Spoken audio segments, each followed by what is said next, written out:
Dear students, in previous video we have discussed question number 1 of exercise 1.2. तो अब देखिए question number 2 and question number 3. Question number 2 and 3 क्या है? Question number 2 and 3 में आपको बताना है कि जो समुच्चय दिए गए हैं वो परिमित है या अपरिमित है, मीन फाइनाइट है या इनफाइनाइट है. परिमित समुच्चय वो होते हैं जिनमें अवयवों की संख्या परिमित हो. अगर समुच्चय में अवयवों की संख्या अपरिमित अनंत हो तो वो समुच्चय अपरिमित समुच्चय कहलाते हैं. तो क्वेश्चन नंबर 2 देखते हैं. First part of question number 2, वर्ष के महीनों का समुच्चय. आपको पता है वर्ष के महीने, दे आर 12 मंथ्स, 12 महीने होते हैं ना वर्ष में. तो इस समुच्चय में कितने अवयव है? 12 अवयव है, फिक्स है. तो ये समुच्चय फिर कौन सा हुआ? ये समुच्चय हुआ कौन सा? परिमित. ये कौन सा होगा? ये परिमित समुच्चय है. ये परिमित समुच्चय है. अब देखिए क्वेश्चन नंबर 2 क्या है? 1 2 3 आगे डैश डैश डैश मीन अनंत तक जा रहा है.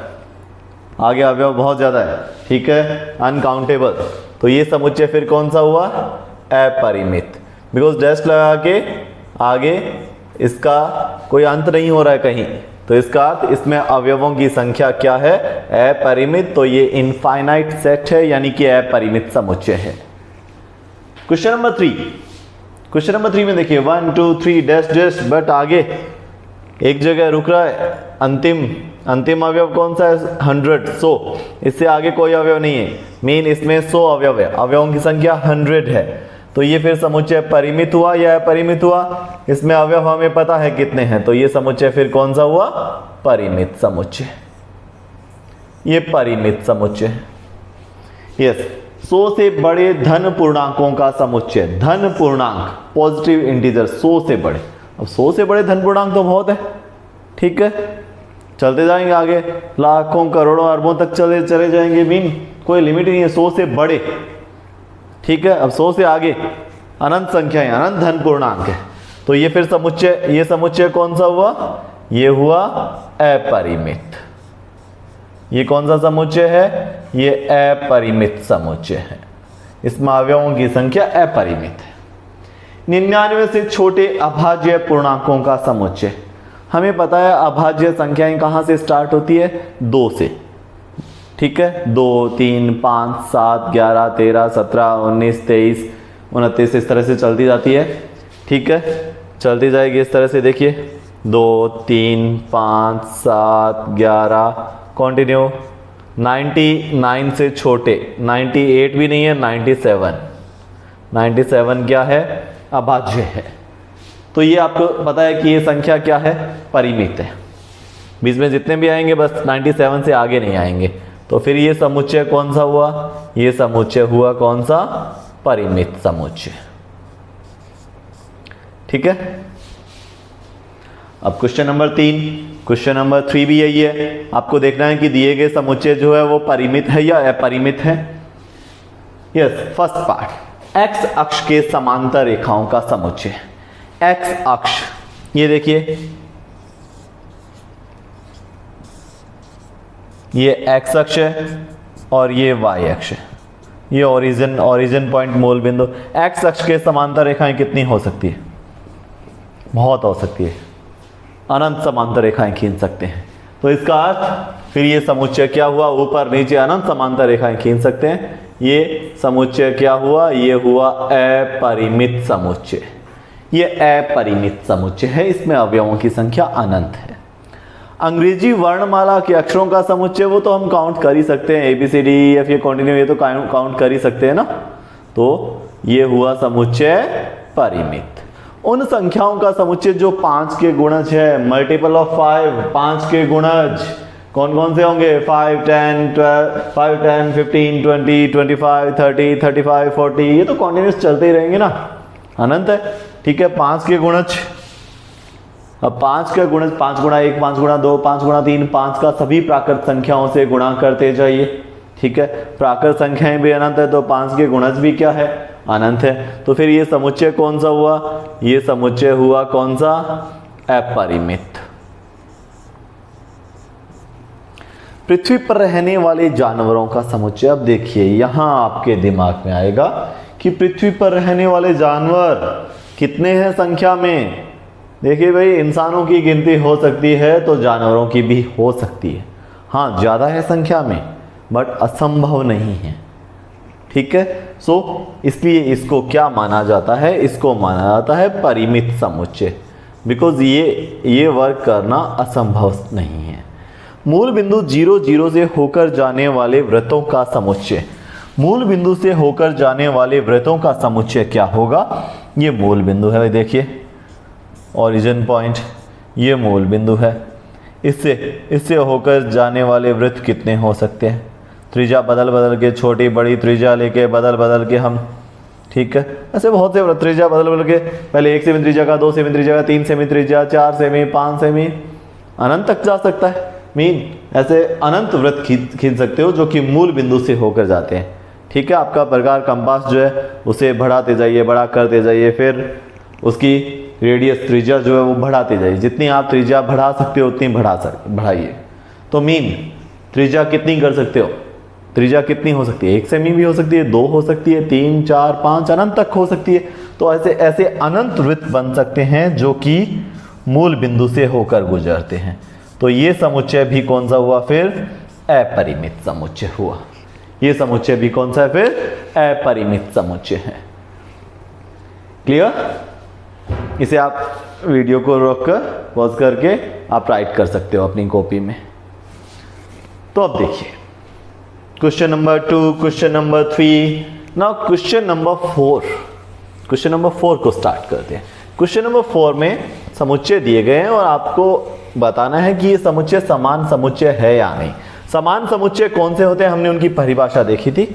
ए और बी दो समुच्चय समान होंगे यदि ए का प्रत्येक अवयव, यदि समुच्चय ए का प्रत्येक अवयव समुच्चय बी का भी एक अवयव हो, तथा समुच्चय बी का प्रत्येक अवयव समुच्चय ए का भी एक अवयव हो, तो वो समुच्चय क्या कहलाते हैं? समान कहलाते हैं। तो देखिए फर्स्ट बार एक समुच्चय दे रखा है ए, इसके अवयव है ए बी सी डी।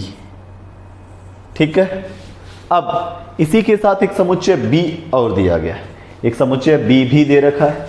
ठीक है, फर्स्ट क्वेश्चन में आपको बताना है कि ए और बी समान समुच्चय है क्या। तो देखते हैं, इसके ऑपोजिट है ना। देखिए बुक में, आप बुक ओपन करके रखा करें। डी सी बी ए, क्या ऐसा है कि समुच्चय ए का प्रत्येक अवयव समुच्चय बी का भी एक अवयव है तथा समुच्चय बी का प्रत्येक अवयव समुच्चय ए का भी एक अवयव है? Yes, A B C D यहां पर भी है, वो उसमें भी है, ए बी सी डी उसमें तो इसमें भी है। क्रम बदलने से कोई फर्क नहीं पड़ता, अवयव तो सब वही है ना।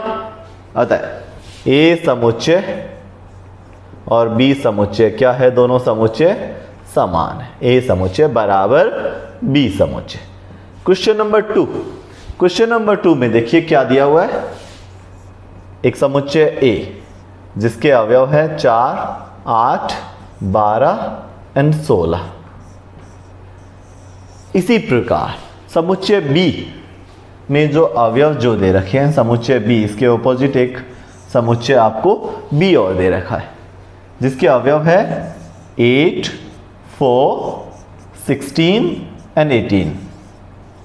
Is A is equal to B, क्या समुच्चय ए समुच्चय बी के बराबर है या नहीं?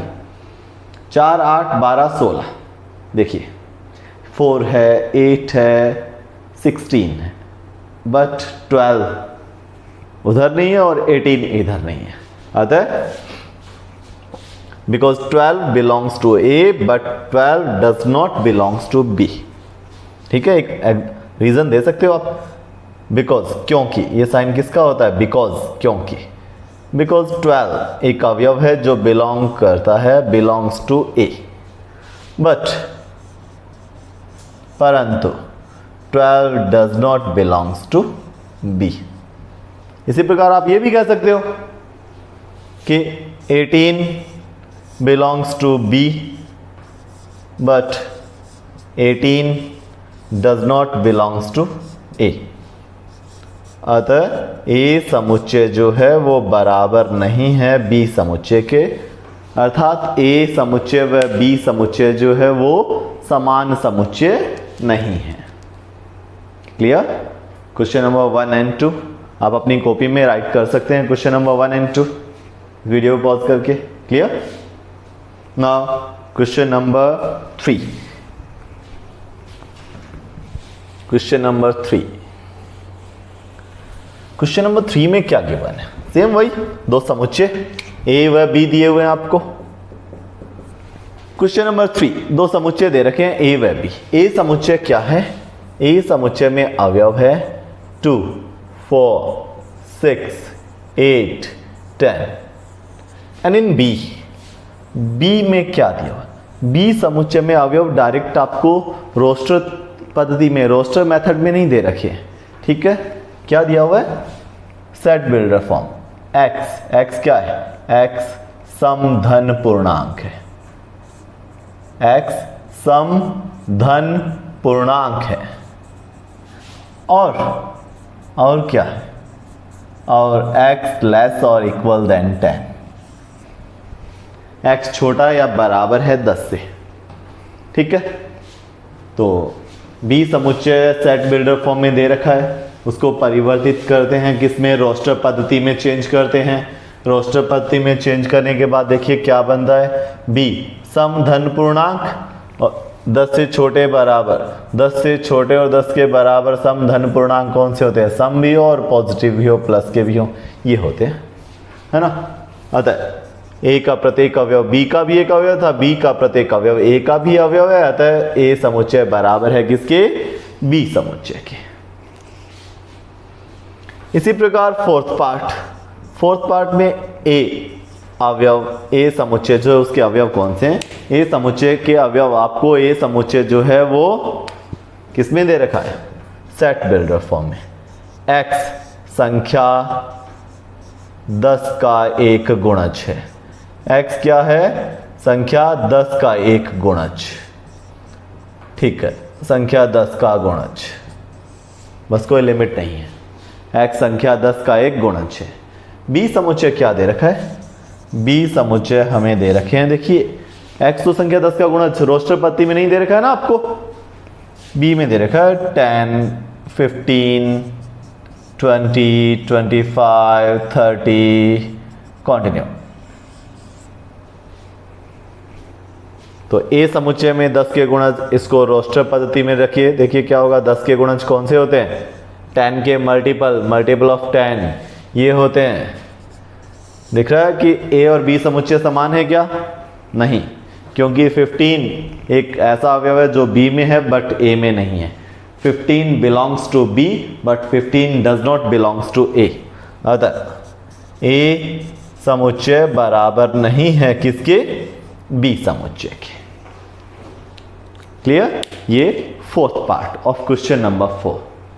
तो आज हमने देखा इसमें कि question number 2, 3 and 4, question number 2 and 3 में आपको बताना था कि जो दिए गए समुच्चय है वो परिमित है या अपरिमित। इन क्वेश्चन नंबर 4 में आपने देखा कि जो दिए गए समुच्चय है वो समान है या नहीं है।